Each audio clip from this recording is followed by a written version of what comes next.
So ang kagandahan sa kanya, pag naka-low ka at nag-high, is papatong lang yung high niya dun sa low. Hindi siya yung naman, hindi namamatay yung low, no?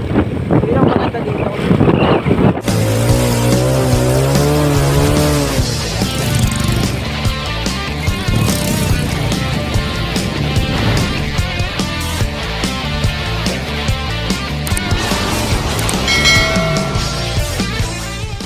Isang mapagpalang araw sa inyong lahat mga bro. Isa rin ba kayo sa mga naka TMX Alpha 125 gaya ko? At naka stock bulb sa headlight gaya nito?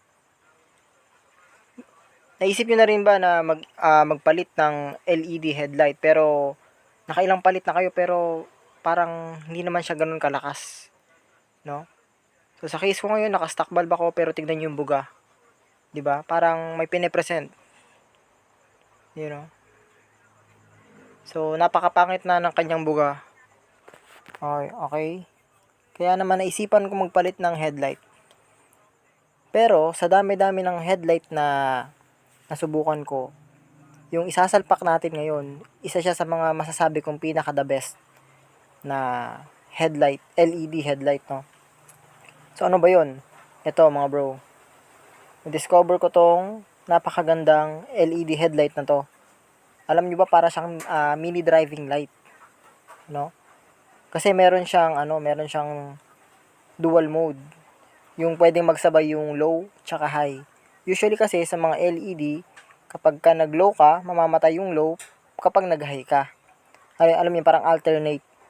So, naka-discover ako ng LED headlight sa online na matagal ko nang hinahanap yung gantong mode.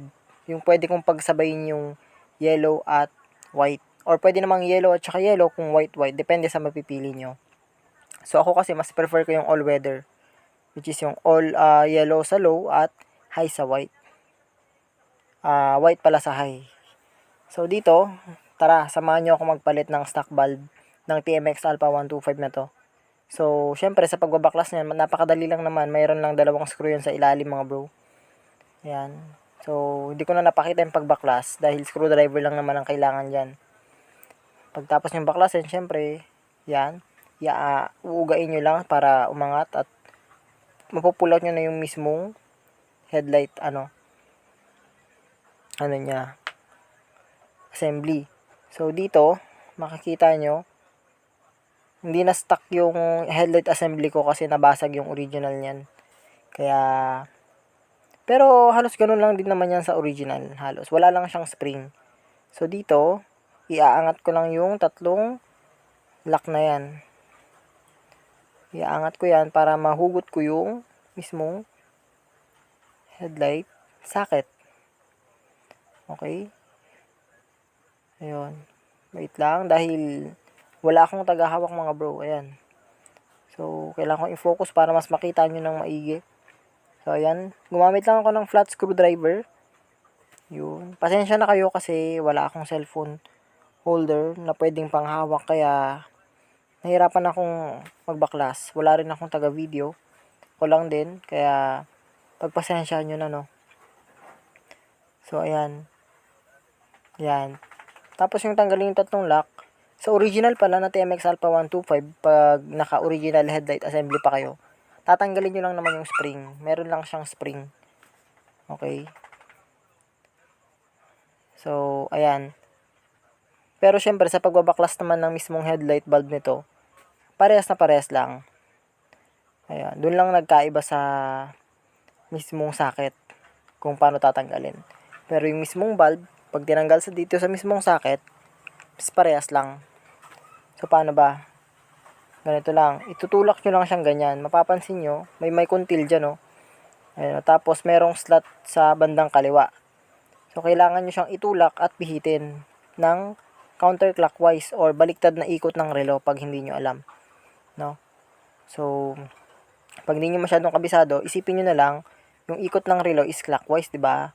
Baligtarin nyo lang yon. So, ganun lang yung ikot para matanggal nyo siya. So, ganun lang kasimple. Baka kasi mahirapan kayo or para lang sa mga beginner din. Pero sa mga syempre may alam na, skip nyo na lang tong sinasabi ko na to. So, para lang din to sa mga new owner ng TMX Alpha 125 na gusto magpalit din ng LED.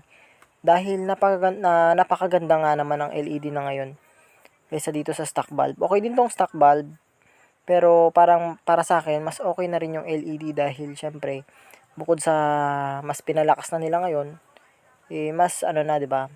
Mas matipid na siya. So, ito na yung i-install natin, no. Ayan, so ito yung brand niya. So, ayan. Kita nyo, meron pa siyang fan. Para talaga siyang mini driving light. Ayan, no. So, ayan. Ang tawag pala dito mga bro is H6 ang pagkakaalam kong tawag dito. BA20D. Yun yung i-search nyo siya sa pwede nyo i-search sa Shopee or Lazada. BA20D na headlight. So, yan. Ganito yung bilhin nyo, yung Moto QLED na style. Dahil napakaganda nitong na to. Napakalakas. Ayan. So, ganito lang ko siya ikakabit mga bro. Binaligtad ko pala siya, kung mapapansin nyo dun sa kuntil, merong maliit tsaka malaki.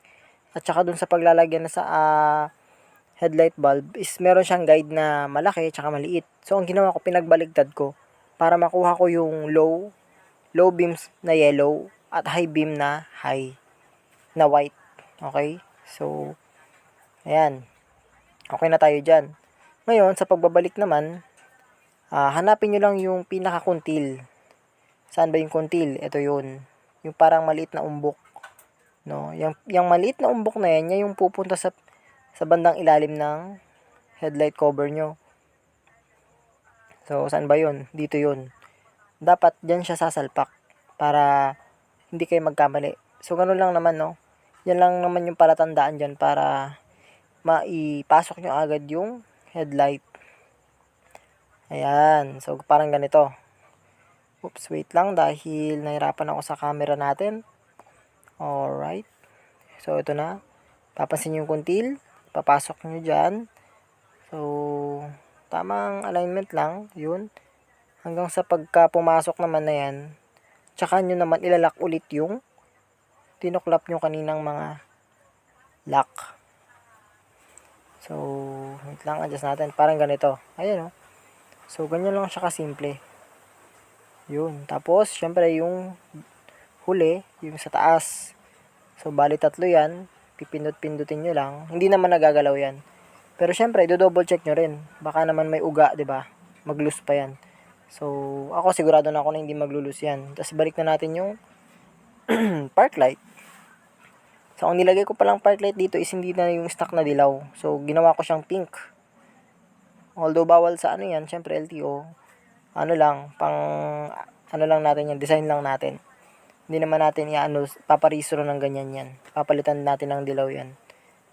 So, yan. Kung mapapansin nyo, napakaganda nung buga niya. Para sa akin, parang clear siya pagka malapitan. Ewan ko lang kapag malayuan na yung buga. Pag nasa daan na, no. Pero, nagulat talaga ako sa buga nito kasi hindi ganito yung mga una kong nabiling LED Hindi siya ganito Siguro talagang mas pinalakas nila. Pero mas malalaman natin yan kung tara, i-road test natin. Ito na mga bro, no, susubukan na natin yung ilaw kung okay ba siya. So, ito yung low niya. Madilim dito, tamang-tama. Ayun, so napakalakas Low pa lang yan. Ito naman yung kanyang high. Ito. Nakita ko sa inyo. Medyo tabingi lang yung pagkakakabit ko Ito naman yung high. Ayun So, susubukan natin mamaya pag wala nang masyadong sasakyan. Ayan. So, pagsasabayin ko na yung low tsaka high, no, para mas makita nyo. Kasi hindi ko mahawakan dahil may clutch to. No? So, subukan na natin. Okay, so yan yung low. Ito naman yung kanyang high. Wait lang.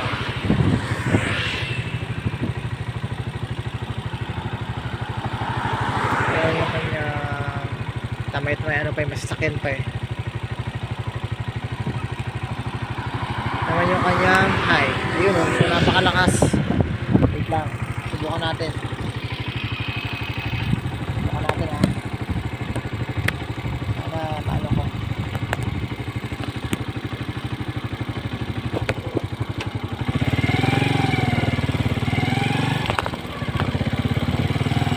Ayan.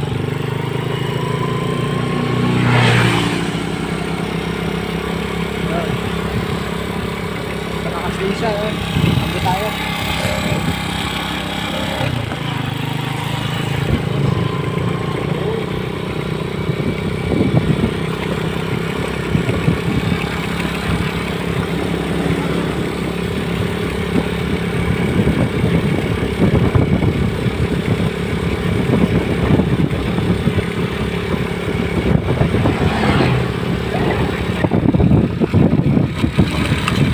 Yung low.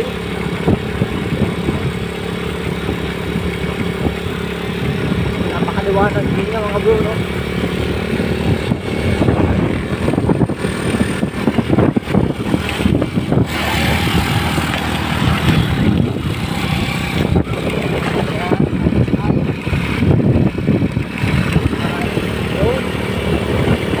So, kagandahan sa kanya, pag naka-low ka at nag-high, is papatong lang yung high niya dun sa low. Hindi siya yung hindi namamatay yung low. No?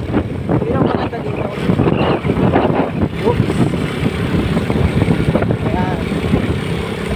Kita nyo, oh. Napakaganda ng coverage.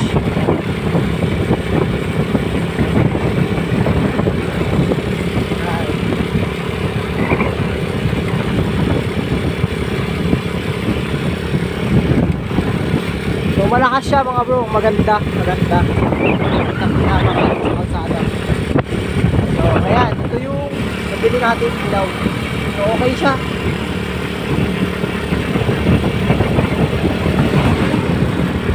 Low. Ayan, ito yung high. Lakas nga. Maliwanag.